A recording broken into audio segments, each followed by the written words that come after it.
ऐसे चूर करना चाहता था। ऐसी ऐसी भगवान की लीलाएं भगवान श्री कृष्ण के उसके पश्चात है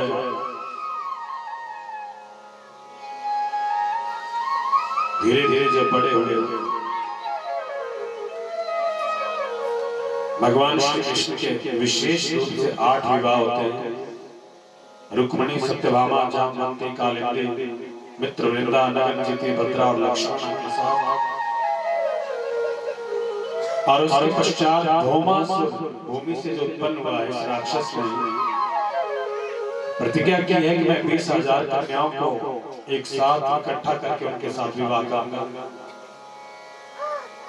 भगवान श्री कृष्ण गए, भौमासुर का उद्धार किया और यहाँ पर 16,100 कन्याएं भौमासुर की कैद में है। भौमासुर का वध करके भगवान श्री कृष्ण सारी कन्याओं को वहां से जय मुक्त करवाते हैं। और ये कन्याएं कहती हैं महाराज हम कहाँ जाएं? भगवान श्री कृष्ण ने 16,108 कन्याओं के 100 कन्याओं के साथ विवाह किया और भगवान श्री कृष्ण की होगी 16,108। अब इन सभी के 10-10 पुत्र हुए, एक कन्या हुई। गिनती आप लोगों ने घर में करते रहना, जब दूसरी बार आऊंगा तो फिर पूछ लेंगे। बोले बाबा के बिहारी लाल की। और उसके पश्चात भगवान कृष्ण ने देखा कि यदुवंशी जो है मेरे जाने के बाद इस धरा पर जो है उद्यम मचाएंगे। एक दिन क्या हुआ कि जामवंती के पुत्र सांब ने अपने पेट में कपड़ों को लपेटा। संतों की मंडली बैठी हुई है और संतों की मंडली के बीच में जो है नारियों के कपड़े पहनकर पेट में वस्त्र लपेट कर जो है संतों की परीक्षा लेने के लिए चले गए। महाराज ये बताओ कि इस नारी के पुत्र होगा या पुत्री? ऋषियों ने देखा अरे हमारी परीक्षा लेने के लिए आए हैं और एक महात्मा ने श्राप दे दिया कि जाओ ना तो पुत्र होगा और ना पुत्री, इसके गर्भ से मुसल पैदा होगा जो तुम यदुवंशियों का काल होगा।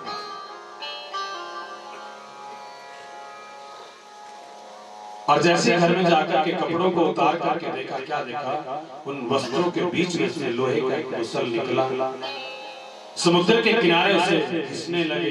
अब जब घिसते रहे उसी कण से जो है घास पैदा हो गई।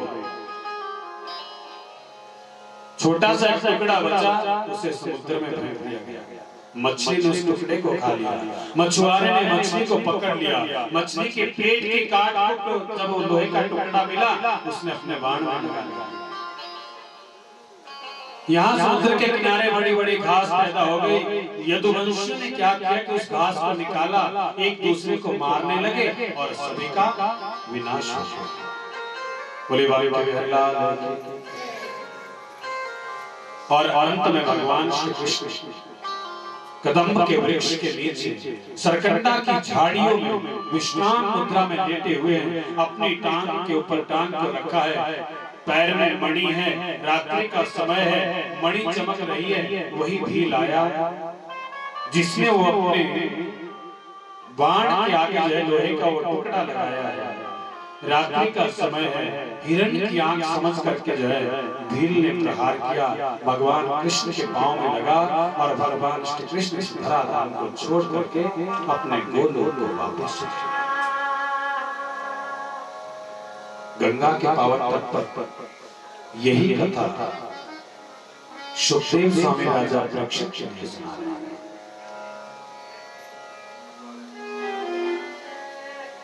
जैसे ही 7वां दिन जब पूर्ण होने को आया, सुखदेव स्वामी ने देख लिया कि राजा परीक्षित की जो आत्मा है वो परमात्मा में मिल चुकी है।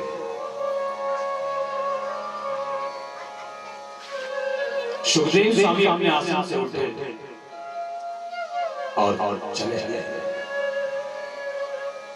राजा परीक्षित के पुत्र जन्मे से महाराज जी ने बहुत कड़ा पहरा लगाया हुआ है कि कोई भी मेरे पिता से अनजान व्यक्ति आकर के ना मिले।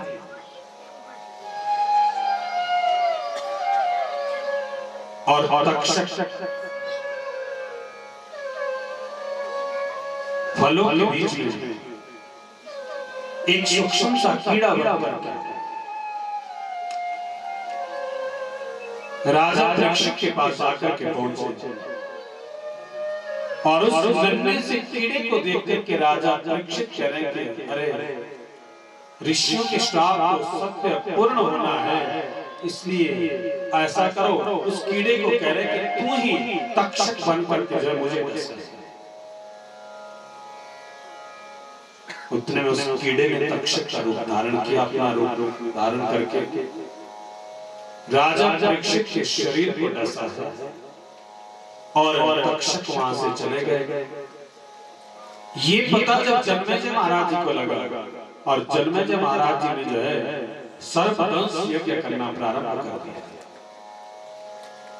सारे सर्पों की आहुतियां मंत्रों के द्वारा जो है यज्ञ में होने लगी और तक्षक राजा इंद्र के सिंहासन पर लिपट गया। और अब यदि तक्षक की आहुति यदि यज्ञ में लगती है तो इंद्र जो है सिंहासन के समेत आकर के यज्ञ कुंड में गिर जाएगा।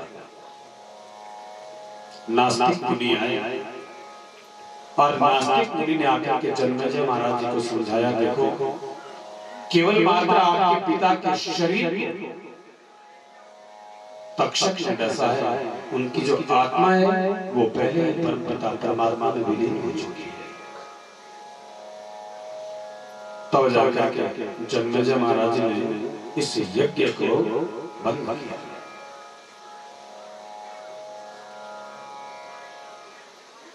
और राजा परीक्षित के लिए मुक्ति प्रदान हुई। पहले दिन की कथा यही से राजा परीक्षित से हमारी शुरू होती है और राजा परीक्षित प्रत्येक संत महात्मा से एक ही बात पूछते हैं कि जल्दी मरने वाले को क्या करना चाहिए। राजा परीक्षित ने इस कथा का पाठ किया, इस रस का रसास्वादन किया और आज राजा परीक्षित को जो है मुक्ति प्रदान हुई। यहीं पर आज हमारा भी अष्टम भागवत का जो आयोजन 7 दिन से जो चल रहा है और उसके बाद बारी आती है। मैंने कल भी कहा था कि श्रीमद् भागवत की कथा को श्रवण करने के बाद यदि मार्कंडेय महाराज की कथा को श्रवण ना किया जाए तो ये सारा सब व्यर्थ हो जाता है। मार्कंडेय जी महाराज मृकंडू ऋषि के पुत्र हैं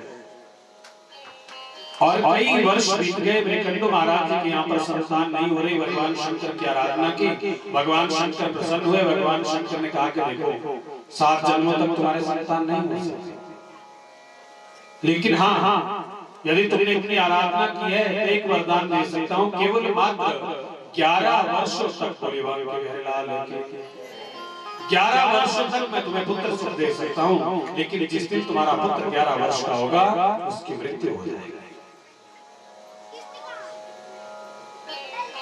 मृकंडू महाराज जी विचार करें संतान है ही नहीं, चलो 11 वर्ष तक।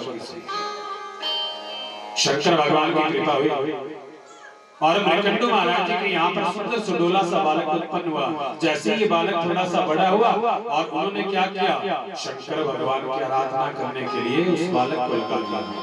नन्हा सा बालक बचपन से केवल मात्र ओम नमः शिवाय, ओम नमः शिवाय शंकर भगवान की आराधना कर रहा है। मृकंडू ऋषि दूर से बैठ के देखते हुए अपने सामने से बालक को देखते हैं। 1 वर्ष 2 वर्ष 3 वर्ष 11 वर्ष पूर्ण होने को आ रहे हैं। मृकंडू महाराज दूर से देख अपने उस नन्हे से बालक को देखते रहते हैं। मन में विचार कर रहे हैं आज 11 वर्ष पूर्ण होने जा रहे हैं, आज मेरा पुत्र इसका देहांत हो जाएगा, अपने शरीर को छोड़ आंखों से गंगा यमुना में बह रही है। लेकिन नन्हा सा बालक केवल मात्र ओम नमः शिवाय यही जाप कर रहा है और यमराज आज यमराज के दूत नहीं स्वयं यमराज इस नन्हे से बालक को लेने के लिए आया है। और जैसे भयंकर स्वरूप जब उस नन्हे से बालक का देखा, आज ये मार्कंडेय महाराज जी जो है डर के मारे जोर से शिवलिंग को पकड़ लिया, आंखों को बंद किया और क्या कर रहे हैं, ओम नमः शिवाय, ओम नमः शिवाय। डर के मारे मंत्र जल्दी बोले जाते हैं और आजकल ठंड में भी ज्यादा जल्दी बोले जाते हैं। बोले वान के बिहारी लाल की। मार्कंडेय महाराज ने जोर से शंकर भगवान के शिवलिंग को पकड़ा हुआ है और ओम नमः शिवाय ओम नमः शिवाय को बंद करके बोल रहे हैं। शंकर भगवान शिवलिंग से प्रकट हो गए। मार्कंडेय महाराज ने भगवान शंकर के चरणों को स्पर्श किया।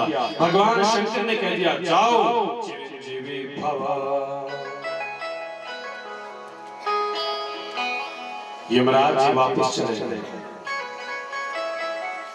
यहाँ 11 वर्षों के लिए मार्कंडेय महाराज जी आए थे। शंकर भगवान ने वरदान दे दिया चिरंजीवी भव और मार्कंडेय महाराज जी चिरंजीवी हो गए। इन्हीं मार्कंडेय महाराज जी ने एक बार विष्णु भगवान से प्रलय मायाकारी प्रलय देखने की इच्छा व्यक्त की थी। नारायण ने कहा था देखो मार्कंडेय रहने दो, इच्छा मत करो मन में जो है। मार्कंडेय महाराज जी नहीं माने और जैसे पलक झपकी क्या देखा सारी पृथ्वी जल में डूबी है।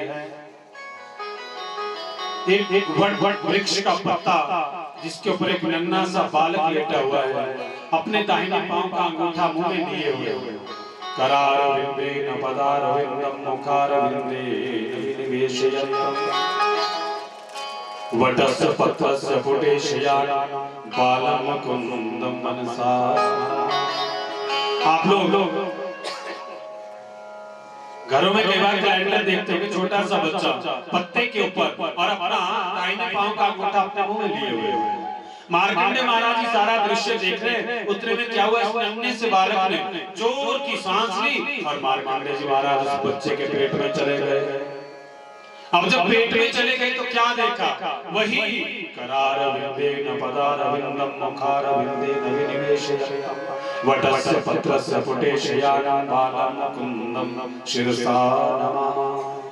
उस नन्हे से बालक के पेट में जाकर के भी वही देखा, सारी पृथ्वी जल में डूबी है और वट वृक्ष के पत्ते के ऊपर नन्हा सा बालक जिसने अपने दाहिने पांव का अंगूठा और अपने मुंह में लिया हुआ।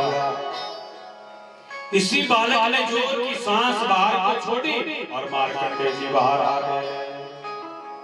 अब ये सारा दृश्य कुछ ही क्षणों का है। मार्कंडेय महाराज ने पलक झपकी और जैसे आंखों को खोला और क्या देखा, समग्र संसार इसी तरह से चल रहा है। विष्णु भगवान जी कहते हैं मार्कंडेय प्रलय देख लिया, अब देखने की कोई इच्छा नहीं। तो ये प्रसंग है मार्कंडेय महाराज जी का। इसी के साथ हमारा जो ये सत्संग है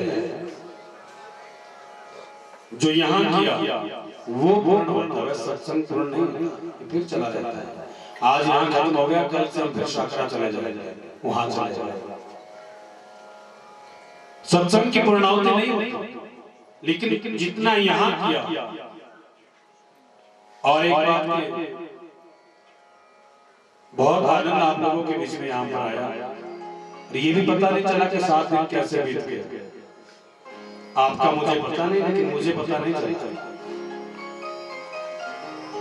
आज भी ऐसा लग रहा है मानो कल ही हम लोग यहाँ पर आए हुए। और ये कब होता है? मैंने कहा था जैसा खाओगे अन्न वैसा होगा मन।